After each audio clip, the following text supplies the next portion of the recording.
Latifat qizimga bugun qaror qabul qilib xonali uy bersak.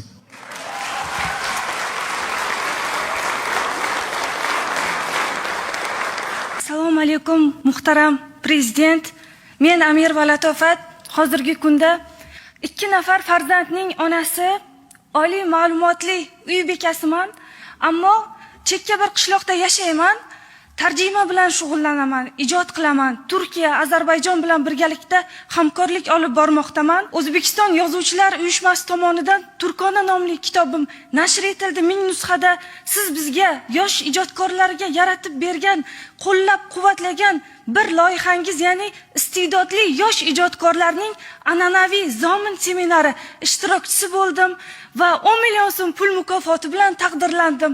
Bundan tashqari ustozlarim tomonidan she'riyat tumarisi deya e'tirof etildim.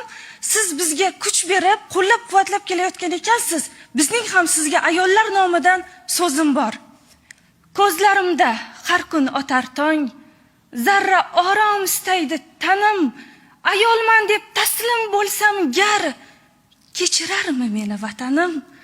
Buyuklik hech tanlarmi, irq, jins, el bo'lurmi o'ylab bir o'zin, bir millatni bunyod etgali, ilm berdi va berdi izin.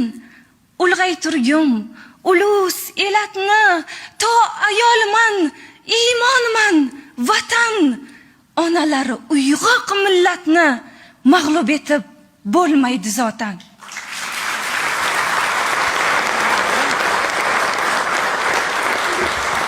Latifat qizimga bugun qaror qabul qilib xonali uy bersak.